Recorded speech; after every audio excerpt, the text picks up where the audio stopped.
Hey, what's up, everybody? It's your man, Darrell Owens, and we're here for another episode of One on One here on the Legacy Maker Sports Network. And of course, airing on the amazing Bowie Television. Week 3, Power Rankings already. I say it every year. I was go ahead and say it now. It's already going too fast. And we're only 2 weeks in, and it feels like we're already going too fast. Slow down a little bit. I want to enjoy this NFL season. But week 3 is ahead of us. It starts tonight with the New York Football Jets, led by Aaron Rodgers, taking on the New England Patriots, led by Jacoby Brissett and the crew. And that one will be taking place in New York, or Jersey, excuse me. I don't want to get beat up by anybody, but it should be a fun one tonight. Old division rivalry renewed, and can Aaron Rodgers move the Jets to 2-1, or can the Patriots shock some more people, including myself, and put themselves in position to do good things, to shock more people like myself, and win more games than I said you were going to win this season, because I only had them winning one, and they're on pace to win more than that. But we shall see. With all that being said, 101, episode 140, the Power Rankings, week 3, it begins now on the Legacy Maker Sports Network and Bowie Television. One, one, one, one, one, one, one, one, one, one, one, one, one, one. Welcome to the one-on-one. When it comes to ratings, man, we number one. I get the truth, then I give them the scoop. If anybody got a question, I give them the proof. Welcome to the one-on-one. When it comes to ratings, man, we number one. I get the truth, then I give them the scoop. If anybody got a question, I give them the proof. Welcome to one-on-one at Legacy Maker Sports Network.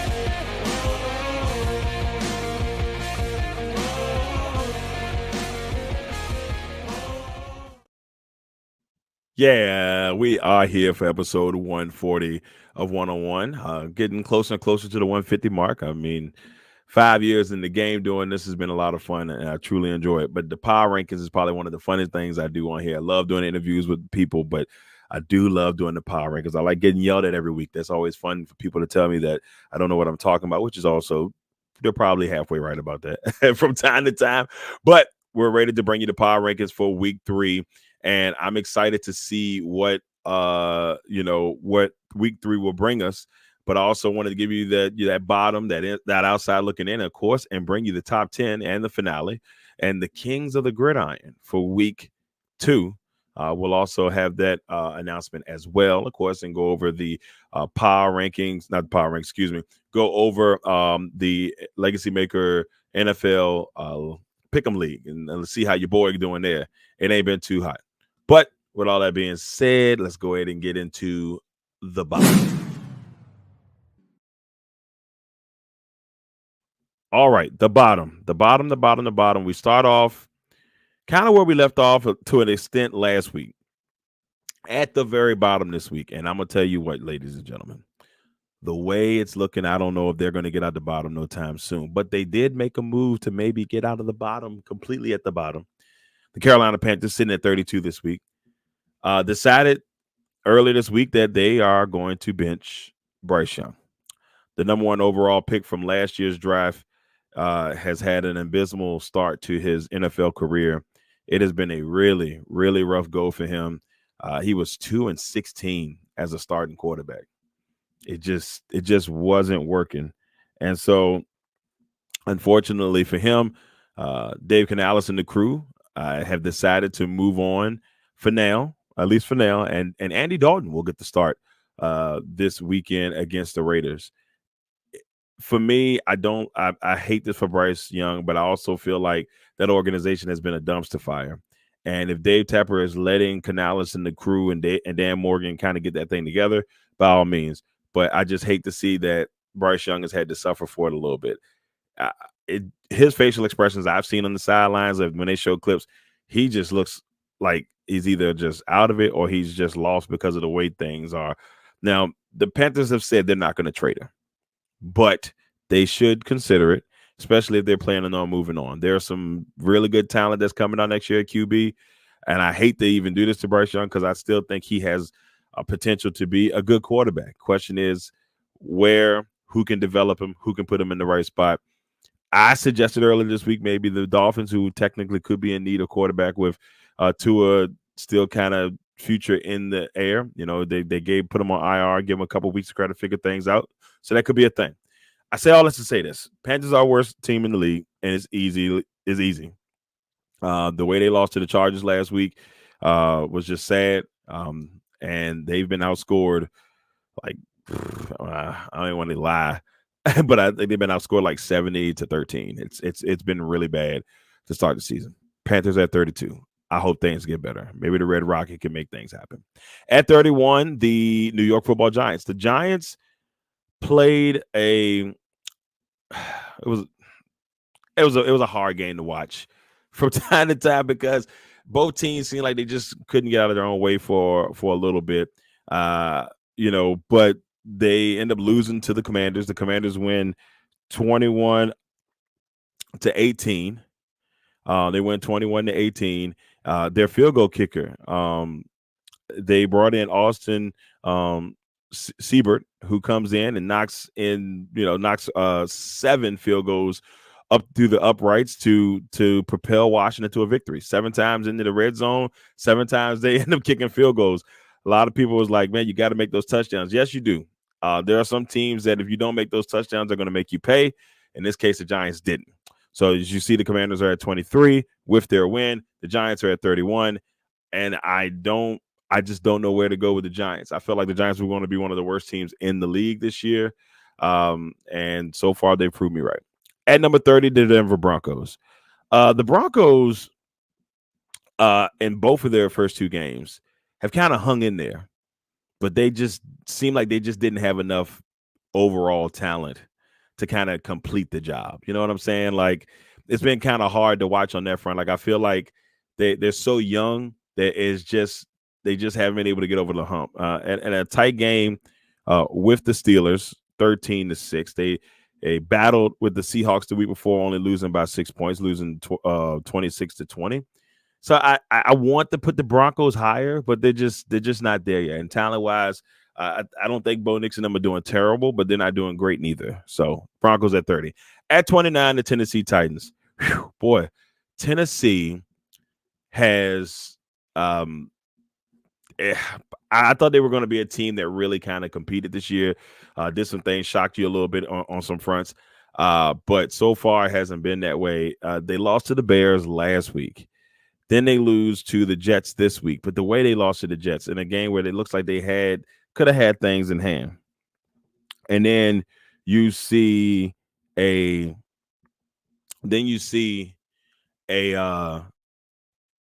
play by Will Levis where he just kind of dove and threw the ball. It was a weird play. You have to just go look at it. And the coach, Brian Callahan, just lost it on him. He talked trash about this man in the presser. It was a hard thing all the way around to see. I felt really bad for him, but they got to figure some things out in Tennessee. They got the Packers this week, so as long as they don't try to figure it out this week, but that's the Packer enthusiast talking. The Titans at 29. At 28, the Jacksonville Jaguars, another team that's still trying to figure that thing out.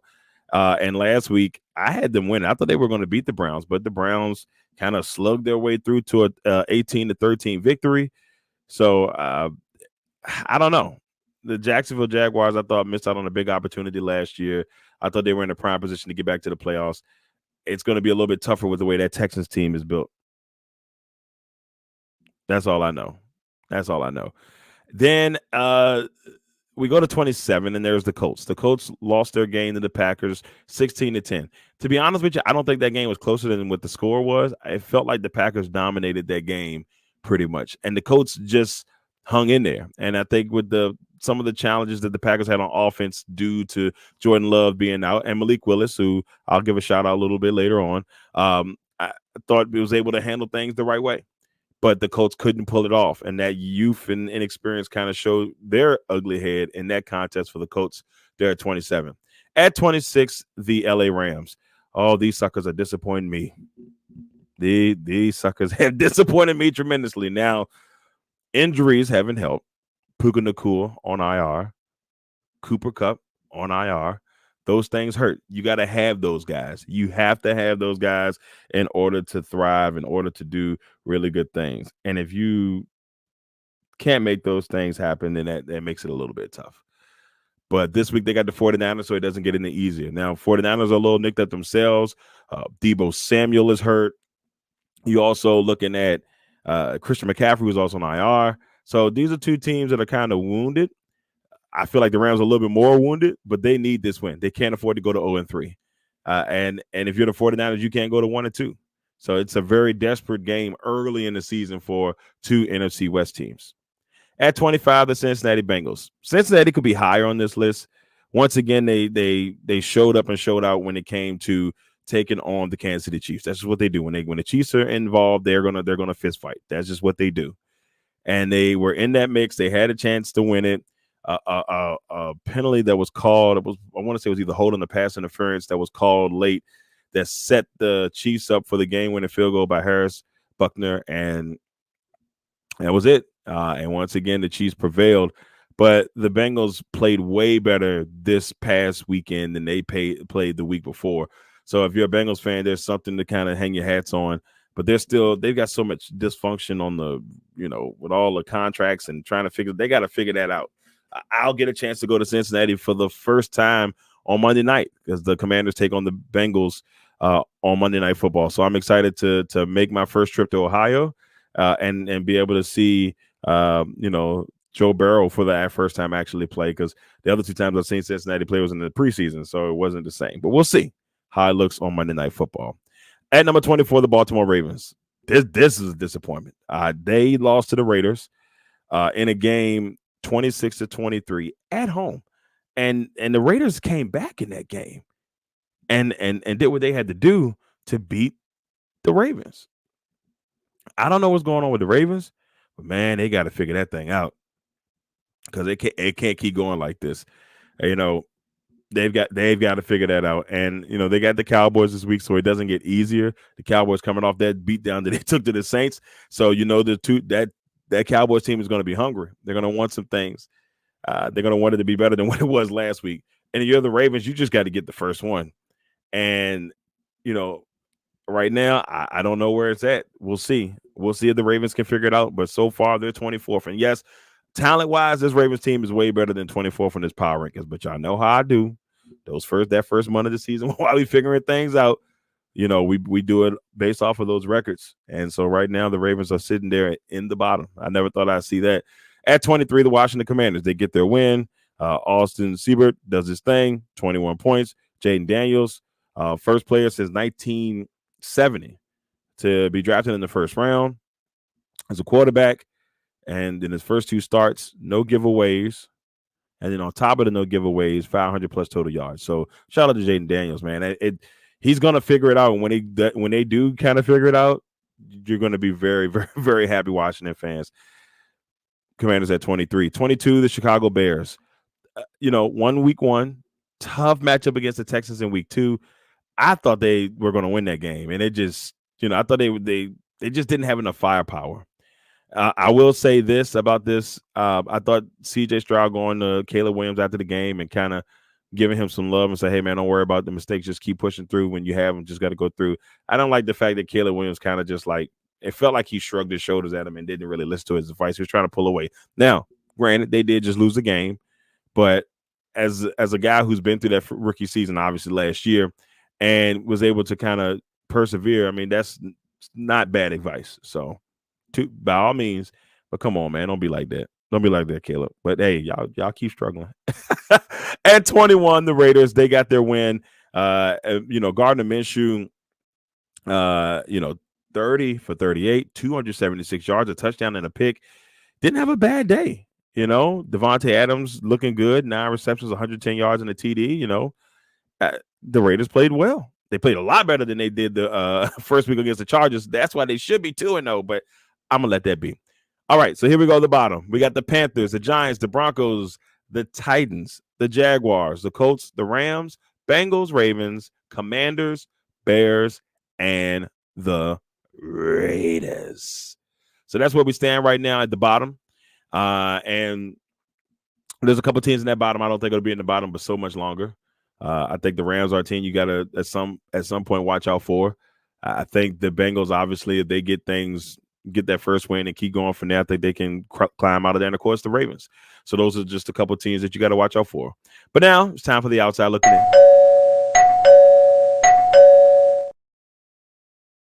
All right, outside looking in. Number 20, the New England Patriots. Another strong week from the Patriots. They did lose to the Seahawks, but it was another strong week. I thought that they played well. They went to overtime. They battled with the Seahawks. They're playing better football than I thought they would. And Coach Mayo, shout out to him out there in New England. They're doing a good job. And so I'm glad that they're making me look bad. Shout out to New England. They're at 20. They got the Jets tonight. Should be a fun one. The Jets are at 18. They got their first win of the season against the Tennessee Titans. So 20 and 18 going at it tonight. I think 18 gets the win, but we'll talk a little bit more about that later. So Patriots at 20. At 19, the Cleveland Browns. They get their first win of the season, beating the Jacksonville Jaguars 18-13. It really wasn't pretty. Deshaun Watson, 22 for 34, 186 yards. Ford had 7 carries, 64 yards. It wasn't pretty, but they just kind of figured it out. And a Watson touchdown run was what put the game away. It was just an ugly game between two teams that had potential to be a lot better than what I've been seeing. But I digress. At 19, of course, the Cleveland Browns. At 18, the New York Jets getting their win against the Titans. Aaron Rodgers and that crew trying to still figure that thing out a little bit. Give me a little time. But I did like what I seen from the young running back, Braylon Allen. And again, if I destroyed it, I apologize. He's going to be special at some point. You know, that tandem of him, and you also looking at Breece Hall. They've got a nice little 1-2 package there. And I like what they got going on in that situation. So shout out to them. See if they can keep that thing going out there in New York. At 17, the Dolphins. The Dolphins are in a bad spot. We all saw what happened to Tua last week, and it was hard to watch. Another concussion. Now they're talking about, hey, should he retire? And that's a decision that he's going to have to make. But man, it's hard to see that man go through what he went through a couple years ago and to see it happen again. And he really does have to sit back and think and see what's going to be the best move for him and his family. And I think that's what this IR is all about, just him taking his time and figuring out what's the next move for him. And then, he just signed that big contract. He wants to play, but after the doctors really sit down with him and figure out what's what, we'll know about that soon. But the Dolphins, it'll be interesting to see if they can, find a way to win this week against a Seattle Seahawks team who's playing pretty solid football right now. So Dolphins at 17. At 16, this is where it gets a little bit chunky. At 16, the Dallas Cowboys. I cannot believe they got demolished by the Saints. It was so bad. I didn't see the 44-19 game coming. As I kept seeing the score, and I'm peeking up at the big screen, just checking on the scores at the game last week, and I just said to myself, wow, why is this happening? And why the Saints just beating up on Dallas? But, man, don't the Saints look good? So the Saints have a chance to bounce back this week, but not the Saints, but the Cowboys have a chance to bounce back this week. But they've got to take on the Ravens. So we'll see if Dallas can get themselves back into the top 10. At 15, the Green Bay Packers get their first win of the season, defeating the Houston Texans. That's down the road, though. That's week 6. Defeating the Indianapolis Colts to get the win. Malik Willis, great game. 12 for 14, 122 yards. He played well. I've got nothing but good things to say about his performance. I definitely went in. If you listened to Green and Gold over everything last week, there was a lot of maybe not so confident feelings on that with myself, D-Ruck, and Randall Burns. And we just weren't for sure. But very proud of the young man. Glad to see that he's getting a chance to figure things out for himself and really grow as a quarterback in Green Bay. Packers are at 15. At 14, the Cardinals, man. I'm going to tell you what. The Cardinals had won week 1, they'd easily be in my top 10. Easily. And probably high on the list. Because they really gave Buffalo all they can handle in week 1, only losing by 6. And then they go and they just sit. They told the Rams, man, I don't like none of y'all. And they went out there and just punched them in the mouth. And the way they treated them, it was disrespectful. 41-10. Didn't see it coming. But Kyler Murray looks like he's back to old form. And they've got some young guns, Marvin Harrison Jr., who just had an amazing day. 4 receptions, 130 yards and 2 touchdowns. That's why you draft him with that first pick, that number 4 pick in last year's draft. Just amazing. Just amazing. So Cardinals, man, watch out for them. At 13, the Eagles. They lost to the number 12 team, the Falcons, and another tight game on Monday Night Football where it just kind of went back and forth. And then in the end, you see the Falcons win that game 22-21. Kirk Cousins leading the drive down the field. When they said he ain't prime time, he finds a way to get a dub in prime time against the Eagles. So shout out to Kirk Cousins and those Falcons. They're sitting up there trying to get in the top 10. We'll see if they can make that happen next week. Eagles 13, Falcons 12.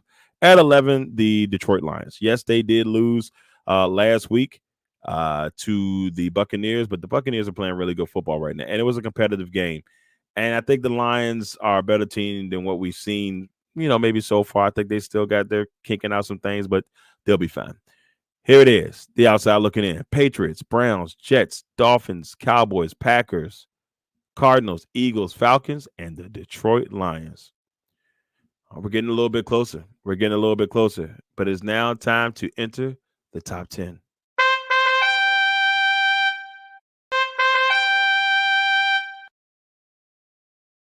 All right, so we enter the top 10. Number 10, the San Francisco 49ers. 49ers lose a game that you can't lose. They lose to the number 6 team on this board, the Minnesota Vikings in Minnesota. But San Francisco has had their woes against Minnesota, so I won't give them too much grief. But San Francisco is a little nicked up right now, and they've got to try to keep things in order. And San Francisco, and please don't beat me up, San Francisco fans, but the San Francisco trend over the last couple of years or so, they have a really healthy season, and then they have a season where everybody's nicked up. Healthy season, everybody nicked up. And most of the times they still find a way to make the playoffs. But right now it's starting off as one of those nicked up seasons. And I know they don't want to see that. I know 49ers fans don't want to see that. But I'm telling you, it's just the way it's starting off right now. Jordan Mason has done his thing out there so far. They've had to deal with, Ricky Pierce getting shot at the beginning part of the season. Your first overall or your first round draft pick. Then you got to deal with Christian McCaffrey hurt, Debo's hurt. So they're nicked up. But, we'll see. And they paid Brandon Ayuk, and we haven't really really heard from the guy. So we're gonna see what he got going on. He's gonna have to figure it out for somebody who got paid all that money, and he's gonna have to take a bigger role. But we'll see. 49ers at 10. At 9, the Pittsburgh Steelers. Another win, another ugly one, another tough drag out win, but that's Steelers football. They went in and they were able to defeat the Broncos, but the Broncos gave them everything they can handle. They fought hard. Justin Fields is actually playing good football right now. No turnovers right now in the first 2 games, and he's not doing anything to lose the game for Pittsburgh. My biggest concern is that when Russ is ready to come back, how does Coach Mike Tomlin handle that? That's where it's going to get interesting on how he handles that situation. But for now, Steelers are at number 9, and they play the number 8 team this week, the Chargers, the San Diego Chargers. That's right, I said it. The San Diego Chargers, a.k.a. the L.A. Chargers, win a game that really wasn't close, where they beat up on the Panthers, who are struggling, as we have documented. And so I really like what Coach Harbaugh and the guys are doing right now. J.K. Dobbins, watch out for J.K. Dobbins, right? Dobbins out here giving people the business. He's having a really good start, man. I was a little bit skeptical. Quinn Johnson playing well. I was, skeptical. I'm just going to be honest with you. But how dare I just doubt Harbaugh? Why would I doubt Jim Harbaugh? But, he's proven me wrong so far. We'll see. They're at 8. Number 7, the Seattle Seahawks. So far, so good. Went over the Broncos.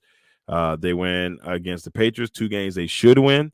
But now this week they play a Dolphins team in a game I think they should also win because of the situation with Tua. But They still got a lot of high-powered weapons on that Dolphins team, so you can't look past them. I like what Seattle's doing so far, but we'll see if it can continue. They're at 7. At 6, the Minnesota Vikings. Probably, to me, the third most impressive team or the most interesting team so far in this top 10. Another team that I had fallen by the wayside. Lord help them stand. But they found a way, and the Vikings are looking good. Sam Darnold has looked well, and that's the one person that I would, out of any Minnesota Viking that I kind of wanted to see well, because I thought, he's been bounced around a little bit with 49ers, with the Panthers. He was with the Jets, of course. And now he's here. He's getting a chance to start, and it looks good. It looks really good. So watch out for the Vikings. They got the Texans this week, number 2 team. That's going to be a fun one. So, the Vikings could move up some considerable points if they can get the win. We'll see. The Texans could solidify some things. We'll see. But that matchup happens this week. At number 5, the New Orleans Saints. Man, I'll be honest with y'all. I wanted to put them higher, but I'm still the jury's still out. Yes, they done dropped. They done dropped 89 points in the first 2 games. I know this. No. I subtract wrong. 47, 91 points in the first 2 games. 47 in one, 44 in the other. And my math is still wrong. Yell at me later. But they have played really well, and I kind of want to see it this week before I get really hyped on the train, because they got the Eagles this week. And if they can treat the Eagles the way they treated the first 2 teams, then we may have something to brewing. And Gary Kubiak Jr. has done an amazing job there as the offensive coordinator, coming from the way of the San Francisco 49ers. Saints are at 5. At 4, the Buffalo Bills. They went in last Thursday night, beat up on the Dolphins, and they went 31-10, and they just have a hold over the Dolphins. I'll be honest with you, I will not pick the Bills or pick the Dolphins again until the Dolphins can prove they can beat the Bills. But right now it doesn't look that way. They're at 4. At 3, the Tampa Bay Buccaneers. Tampa Bay has played well, winning a big game against the Lions. They beat up on the Commanders in the first week, but really good game against a team that beat them in the playoffs last year in their place and won that game. They got the Broncos this week, a game they should win, but we'll see. I like what Tampa Bay's doing. They're at number 3. And Baker Mayfield, shout out to Baker Mayfield. He's having a really good season so far. At number 2, the Houston Texans. They get their win against the Bears. I'm not going to say they're here by default, but they're not really destroying people or anything like that, but they're hanging in there and they're doing their thing. So I have them at number 2, and I still kind of have high hopes for that Texans team. At number 1, the Kansas City Chiefs. The Chiefs did their thing. They did what they had to do. They went in there. They got their win against the Bengals, a tough Bengals team that's always going to come and play against them. So shout out to the Kansas City Chiefs as they get their win. So top 10, 49ers, Steelers, Chargers, Seahawks, Vikings, Saints, Bills, Buccaneers, Titans, and for the 3rd straight week, the Kansas City Chiefs. So there it is, the power ranking, all set to go, all beautiful, all good to go, all that fun stuff. Now we have to finish this thing up properly with the finale.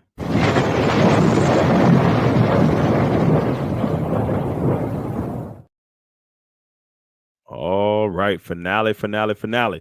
Now, the way we will start our finale off from now on is by introducing you to our Kings of the Gridiron for each week. And for those who are wondering, those new to the pod, that the Kings of the Gridiron are our players of the week. So here it is, week 2's Kings of the Gridiron.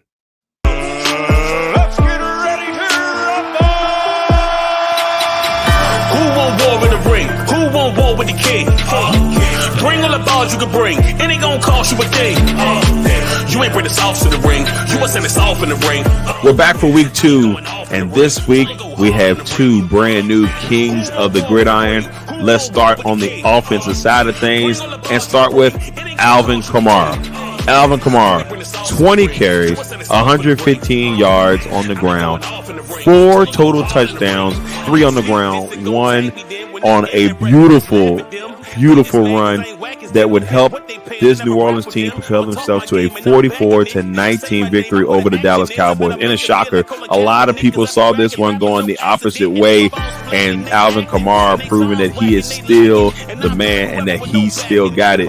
Watch out for this New Orleans Saints team. They are 2-0. On the defensive side of the things, Detroit Lions stud and former second overall pick Aiden Hutchinson.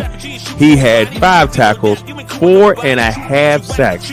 Not 2, not 3, not 4, but 4.5 sacks and a forced fumble and a loss to a very good Tampa Bay team, 20-16, in an absolute battle. So there they are, ladies and gentlemen, for this week. Our offensive king of the gridiron, Alvin Kamara, and our defensive king of the gridiron, Aiden Hutchinson. All right, everybody, we'll be back next week to find out who will be the kings of the gridiron for week 3.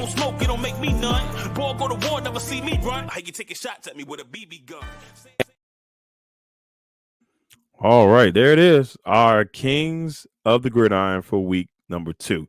I didn't even mention that Alvin Kamara also had had 2 receptions for 65 yards. I did mention it a little bit in there with the run, but that's Alvin Kamara doing Alvin Kamara things. King of the gridiron, offensive side.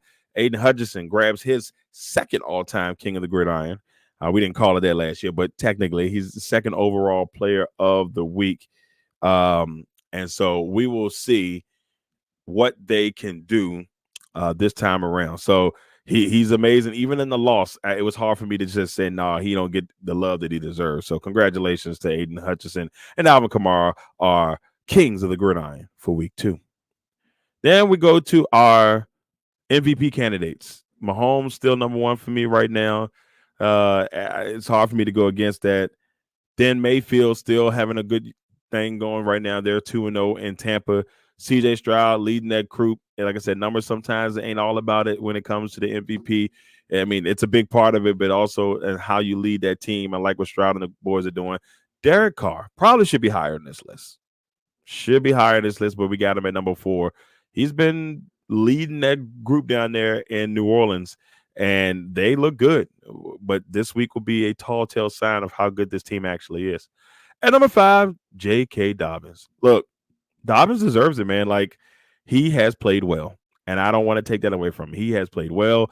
He is running the lights out there in L.A. He's healthy, and it shows. And just imagine if Baltimore would have kept him along with Henry, but that's another story for another day. There's our top 5 MVP candidates: Mahomes, Mayfield, Stroud, Carr, and Dobbins. Now let's talk about last week's record. Whoo, boy, not pretty. 17-15 overall, 9-7 in week 1, 8-8 last week. It's just not going the way I want it so far, but it is early in the season, and I feel like this week's going to be a bounce back week. I'm looking at 11, maybe 12 wins, but I'll take it. We'll see. I don't want to press it, but I got to make some leeway in this. We still got 12 weeks to try to catch up and solidify a playoff spot. With that being said, our top 2 or our top NFL experts for week 2, Joey and Katie, Team Raymond, out here making waves and both winning 10 games apiece. But it was a rough week for everybody. Like, there was a lot of 7. There was some 7-9s in there, 8-8, some 9-7. I was an 8-8. So, but they were able to persevere and get 10 wins last week. With those, they both lead the divisions. Joey leading the Legends division, Cody in 2nd, Victor 3rd, Justice 4th, tied with James, and then myself and Lamont sitting at the bottom. Not a fan of me and Lamont sitting at the bottom. Just not a fan of that. And then in the All-Star division, Katie leading the way by 1 point over Russ. And Joe, who's having himself a decent year so far. He got up to a slow start last year, but he's doing well so far this year. He's 18-14 along with Jay. Ty is 16-16. So he's 50% right now of 500, trying to get that thing going. And Larry and Rob at the bottom. Larry with 14 wins and 18 losses, and then Rob is 13-19. Quick overview of what we got going on this week. It's a lot of chaos going on in there. We have we have a multiple lone rangers this week. You got James picking the Patriots over the Jets. I don't know what's going on there. Lamont got 2 Lone Rangers. He's picked the Broncos over the Bucks and the Panthers over the Raiders. The Panthers over the Raiders is a possibility, in my opinion, only because you know how those things go when they switch quarterbacks and it's like a storyline and all that stuff. But Andy Dalton played well last year when he did come in and play. So watch out for that one. And then, of course, Katie hit him with the Jaguars beating the Bills. That's a good pick because the Jaguars have kind of had the Bills number the last couple times they played them. So we may be all dumb. And once again, Katie could have her second Lone Ranger victory this week, but we'll see if that can happen. Now we head to tonight. Tonight, this is what I have. I got the Jets winning this one 26-17 over the New England Patriots. I think Aaron Rodgers and the crew will be a little bit too much for this Patriots team, but I will tell you this. I think it's going to be competitive, and it may be one of those games that kind of, the Jets pull away late. So we'll just have to look out for that. And now my winners for week 3. I got the Jets, the Browns, the Saints, the Texans, the Bucks, the Packers, the Bears, the Chargers, the Seahawks, Raiders, 49ers, Cardinals, Ravens, Chiefs, Bills, and Bengals. Those are my 16 winners this week. And hopefully, who knows, 16-0. I'll take it, but I'm not going to hold my breath. All right, everybody, that's it. That is it for episode 140 of 101 here on the Legacy Maker Sports Network and, of course, airing on the Amazing Boy Television. We appreciate everybody for tuning in for another week. Can't wait for next week. Where we have episode 141 on next Thursday. So just be on the lookout for that next week. Of course, all the great shows on the Legacy Maker Sports Network. Make sure you check them out. All the great shows on Bowie Television. Make sure you check them out. But with all that, I want to just tell you all, sit back, enjoy football this weekend, catch a high school game, catch a college game, catch an NFL matchup if you can. If not, make sure you watch some football this weekend. It's going to be a lot of fun. Well, that's it, everybody. I'm your man, Darrell Owens. This has been episode 140 of 1-on-1 here on the Legacy Maker Sports Network and, of course, airing on the amazing Bowie Television. We'll see you all next week. Thanks for stopping by. One, one, one, one, one, one, one, one, one, one, one, one, one, one. Welcome to the 101. When it comes to ratings, man, we number one. I get the truth, then I give them the scoop. If anybody got a question, I give them the proof. Oh, man. I didn't think it was going to end that quick. But bonus coverage. But no, for real, everybody. Thank y'all all for tuning in. I truly appreciate you all. And just make sure that you go watch some football this weekend because that thing gonna be critical. Like, it's gonna be fun. Tidbit, Red Zone Sunday for your boy. So I'm very excited about Red Zone Sunday. Y'all make sure y'all enjoy this weekend.